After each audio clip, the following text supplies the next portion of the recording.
Hola, muy buenos días, bienvenidos a Salud y Comunidad. En el programa de hoy vamos a hablar de violencia infantil. La Organización Mundial de la Salud estima que son millones de niños los que sufren violencia en el mundo, pero también dice que la violencia contra los niños puede y debe prevenirse.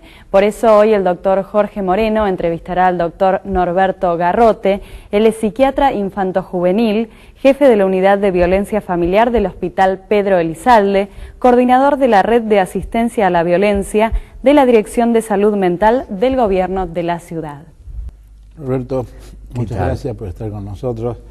Ya nos habíamos conocido en otro programa, en aquella oportunidad de radio. Exactamente. Y en esta ocasión nosotros queremos, como te decía, instalar el tema en nuestra agenda. Nos parece que no hay una conciencia colectiva lo suficientemente fuerte como sería necesario para poder avanzar en todo lo que sería la detección, tratamiento y principalmente en el tema de prevención de la violencia. Estamos hablando de violencia infantil, pero de la violencia. La violencia familiar, infantil, es fruto de la violencia general. Sí, en realidad es un fenómeno que empieza a tener cuerpo hace relativamente poco tiempo, en tanto y en cuanto en la década del 60 Henry Kempe hace la descripción de lo que él denominó síndrome del niño apaleado. Y en ese momento se ponía en blanco y negro la situación de los chicos seriamente comprometidos en lo que hace al maltrato físico. Pero evidentemente el maltrato físico no es solamente el que está en danza en el síndrome del niño maltratado. Hay toda una serie de circunstancias que llevan a que el niño sufra las consecuencias de la violencia de distinta manera. Y hoy por hoy la sociedad en la que vivimos es sumamente violenta, lo tenemos en los diarios, en la televisión, absolutamente todos los días, y la gente que protagoniza todas estas manifestaciones violentas forman parte de la sociedad, forman parte de las familias en las que los chicos crecen.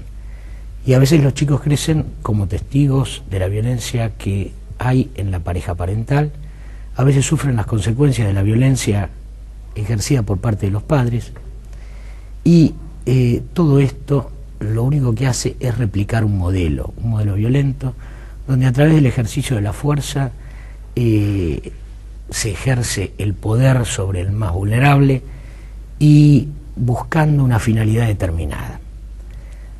Lo que sucede es que el ejercicio de esa fuerza provoca daño, y el daño lo sufren los chicos también, y el daño no solamente es físico, el daño es psíquico también, o el daño moral. Claro, cuando hablamos de violencia no estamos hablando solamente del golpe, del traumatismo, sino de la parte psicológica, de la parte emotiva. Vos hablabas cuando los conflictos familiares, el más vulnerable es el niño, el hijo, repercuten sobre él, y las consecuencias quizás son a largo plazo. Es decir, el chico ese modelo que tuvo lo replica y puede ser un violento. Justamente, pero lo interesante es que como estamos frente a un sujeto en crecimiento y desarrollo, la violencia ejercida sobre él de manera temprana lo que va a provocar, en términos generales, es un trastorno en el desarrollo integral de este chico, sujeto. Digo integral en tanto está comprometido desde el punto de vista biológico, desde el punto de vista psicológico y desde el punto de vista social. Biológico por todo lo que sabemos, psicológico por la trascendencia que tiene la violencia ejercida no solamente por el castigo físico, sino la violencia ejercida por la palabra, y además el trastorno social desde el punto de vista adaptativo, porque son chicos que tienen serias dificultades para adaptarse al medio. Entonces el daño es múltiple y muchas veces cuesta aceptar la existencia de este tipo de cosas en las familias donde se produce esto. Claro, ahí hay un punto que yo creo que muchas veces no solo que no se acepta, sino se niega, se oculta. La madre respecto a la actitud del padre, que generalmente puede haber una una adhesión así de violencia, mujer golpeada, hijo que recibe maltrato, y eso no se revela. Es decir, si uno no lo busca, uno como médico, quizás en una consulta no piensa en eso, por ahí no se lo dicen. Justamente porque como son situaciones prohibidas, como acababas de decir, se ocultan. Y si estamos frente a un profesional que tampoco tiene incorporado en la cabeza la posibilidad de la existencia de estas cuestiones en el seno de la familia, por distintas razones, porque él también es un sujeto y tal vez su historia personal ha dado lugar a que a través de distintos mecanismos defensivos niegue, reprima, y entonces no pueda ver la realidad que tiene delante. Ese es un obstáculo.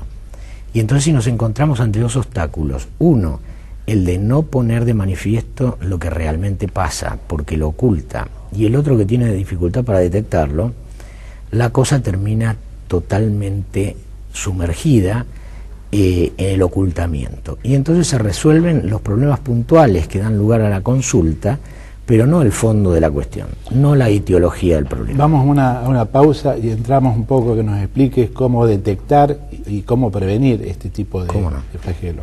Podés llamarnos al 4832-3352 o también podés hacerlo por mail a sede@salsoc.org.ar. En el próximo bloque seguimos hablando de violencia infantil con el doctor Norberto Garrote. Ahora vamos a una tanda y ya venimos.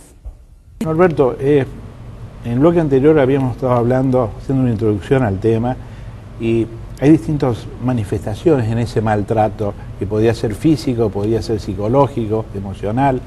El tema del abandono, el descuido, la negligencia, ¿está dentro de ese componente de maltrato?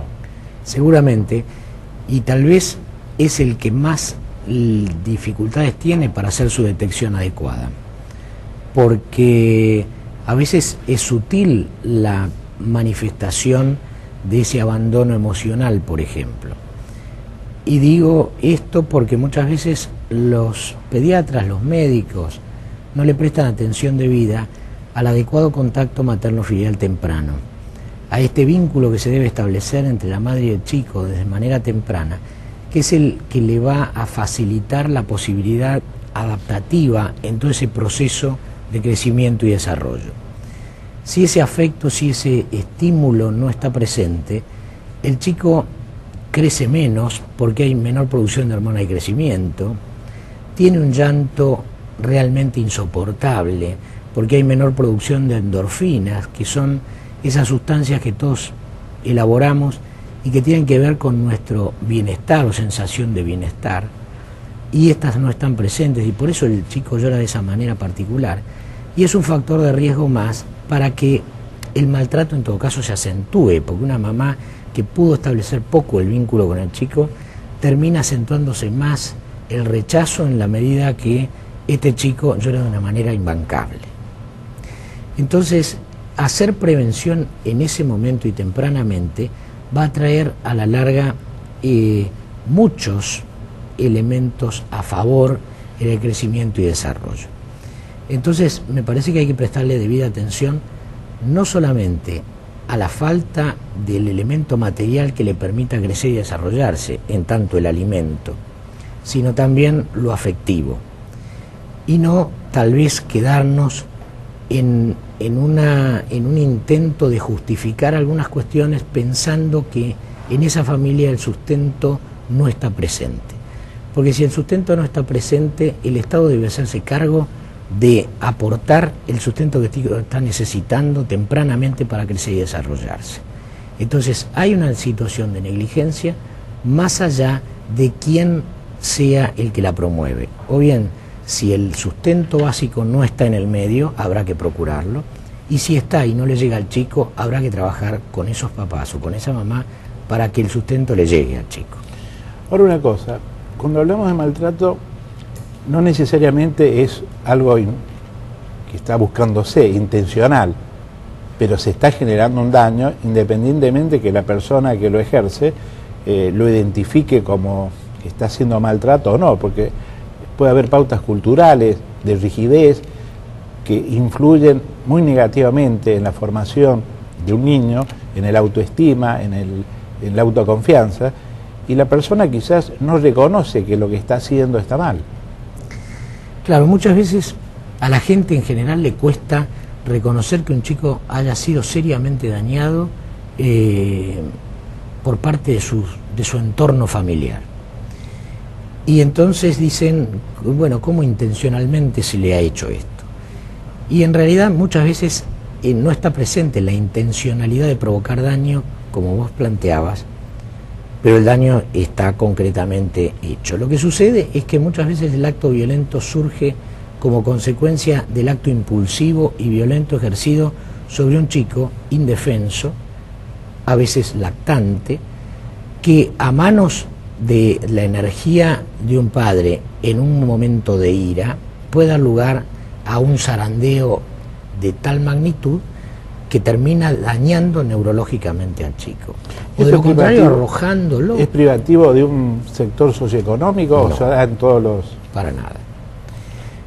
Evidentemente esto atraviesa todos los estratos sociales. Lo que sucede que en algunos medios hay más capacidad de cubrir ciertas cosas por el acceso que tienen y otros no. Claro, otros son facilitadores, porque la pobreza y la exclusión evidentemente condicionan a las personas muchas veces en sus actos y no les proporcionan los medios que quizás evitarían o harían menos, podrían identificarse mejor estas situaciones de riesgo.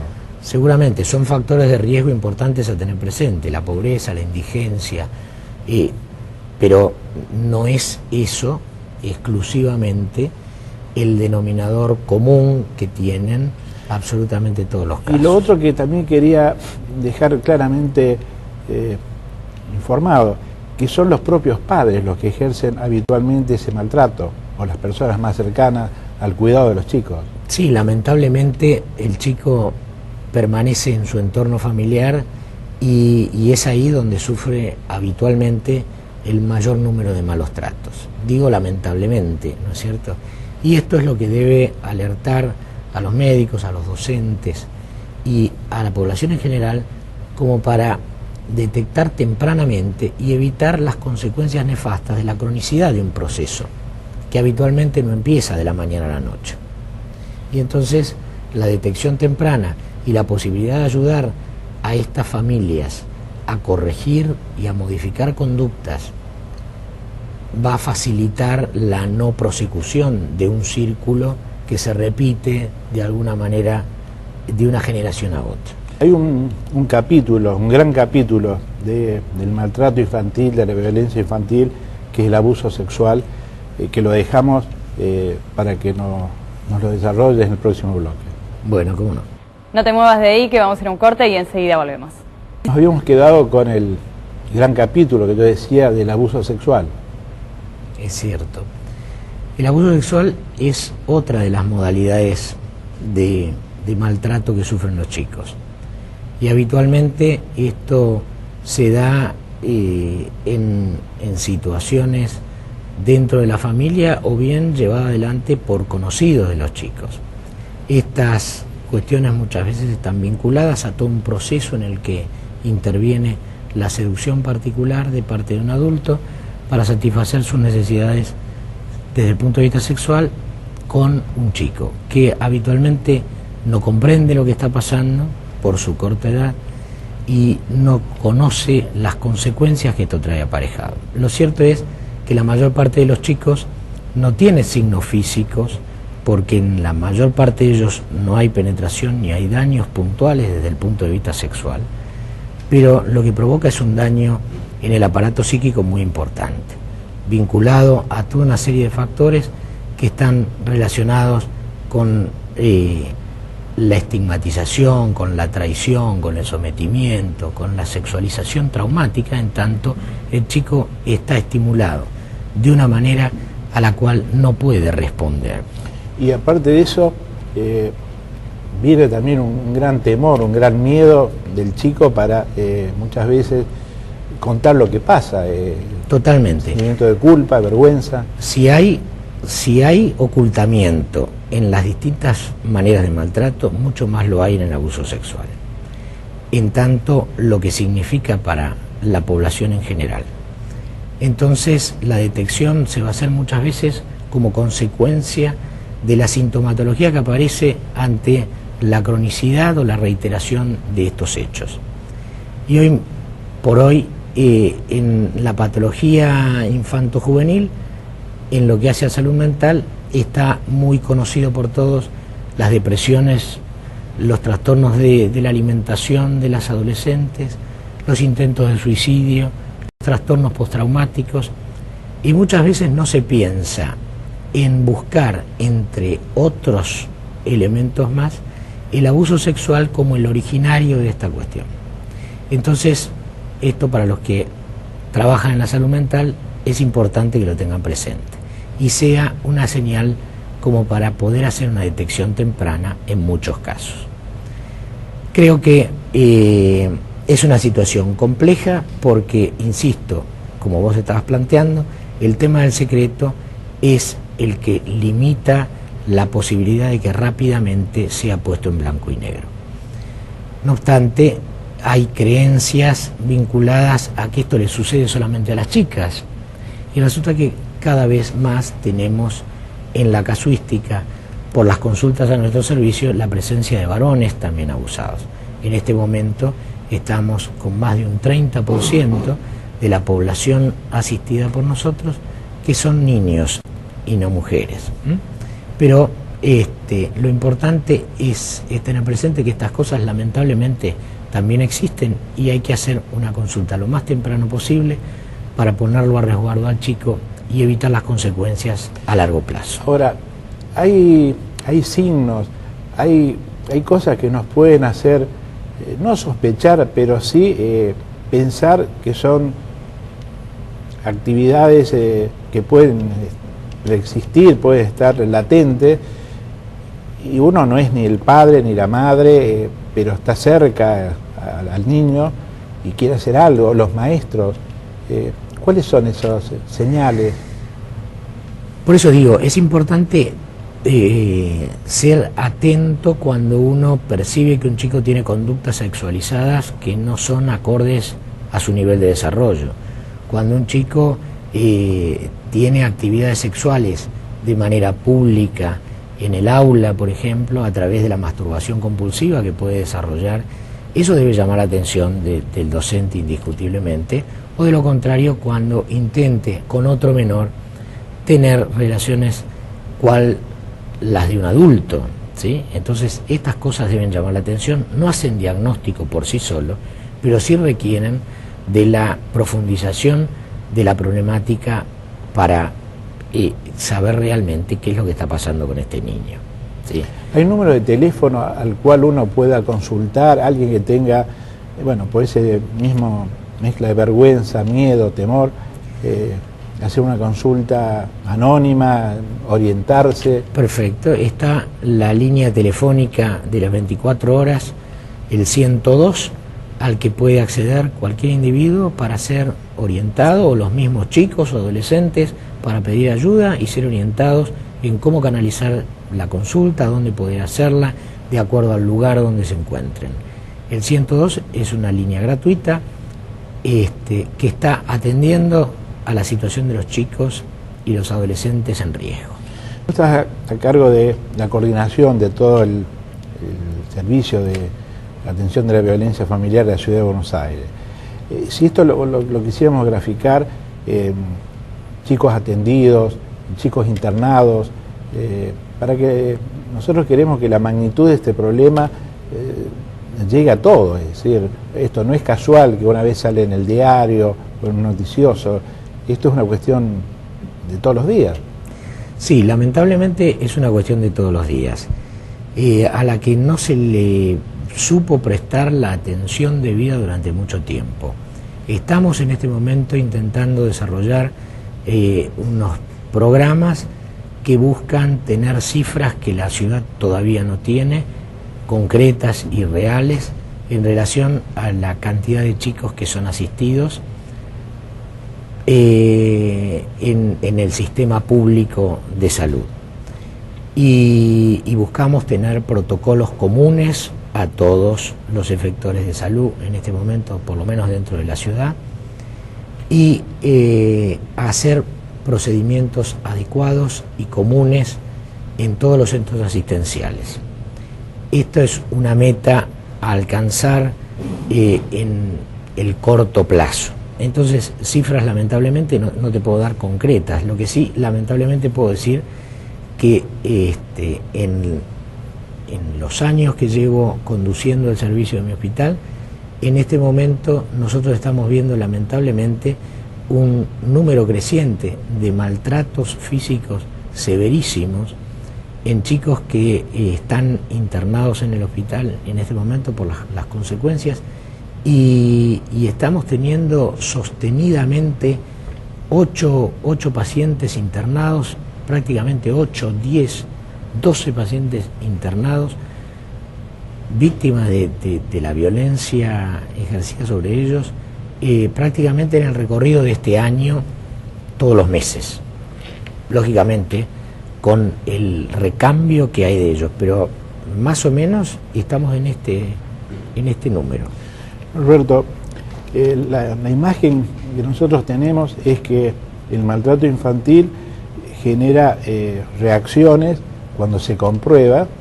En ese momento tiene espacio en la prensa, en los medios, interviene la justicia, pero no para evitar, sino para condenar al que lo hizo.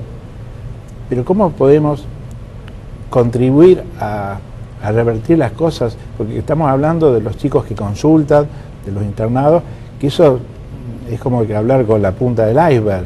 Es decir, al ser un fenómeno oculto no sabemos cuál es la realidad. ¿Cómo podemos contribuir a que esto, por un lado, sea menos oculto y por otro lado sea menos problemático, menor cantidad? Yo creo que hay que pensarlo desde otro lugar distinto al de ser un episodio condenable, que si bien lo es, al margen de eso, merece ser trabajado de manera asistencial, y por eso hablamos del hospital público haciéndose cargo, no solamente de la asistencia del chico, sino también de su entorno familiar, porque lo que nosotros pretendemos es que la familia esté capacitada para hacerse cargo del crecimiento y desarrollo del chico de manera integral. Y si hubo serias situaciones en ese entorno que generaron las lesiones o el problema que haya habido en el chico, es la misma familia la que debe reparar y modificar conductas y ayudarla desde todo punto de vista para que el chico pueda crecer y desarrollarse en ese medio. Esta es la finalidad que nosotros tenemos desde el punto de vista asistencial. Y creo que no hay que ser, en todo caso, prejuiciosos en ese sentido, y saber que la detección temprana va a evitar situaciones a largo plazo serias. Cuando hacemos prevención temprana, muchas veces con pocos recursos o con bajos recursos podemos lograr finalidades muy interesantes. Yo creo que hay que poner el énfasis, por ejemplo, antes del nacimiento del chico, hacer intervenciones puntuales en las niñas embarazadas, niñas adolescentes embarazadas que hoy tenemos lamentablemente. Ahí hay que hacer prevención temprana durante el embarazo y para prevenir el maltrato a futuro, que se va a dar en un porcentaje importante de chicas si no hacemos nada. Entonces, acá lo que estamos haciendo en ese caso concreto es prevención. Esto es lo que tenemos que multiplicar y de la manera más temprana. Si no se hizo durante el embarazo, hacerlo a posteriori, desde el momento que nace y de ahí para adelante. Los primeros años son claves en el desarrollo futuro del chico. Roberto, te agradezco mucho tu presencia y realmente dejo abiertos nuestros programas para poder difundir información y contribuir en una tarea que además de ardua es tan difícil, tan dolorosa como tener que encargarse del maltrato de los chicos. Yo te agradezco, Jorge, y creo que esto es lo que hace importante a difundir con la seriedad que se puede tratar el tema, dejando de lado el amarillismo y teniendo en cuenta que la gente es la que está necesitando ayuda. Y debemos en todo caso, decirles a ellos que se acerquen en el momento que empiezan a producirse estas cosas, a pedir ayuda, no para ser condenados, sino en todo caso para ser ayudados. Juntos en la prevención. Esto fue Salud y Comunidad, gracias por habernos acompañado. También nos pueden escuchar los martes 20 horas en FM Cultura, esto es 97.9. Nos volvemos a encontrar el próximo domingo 11:30 en Metro.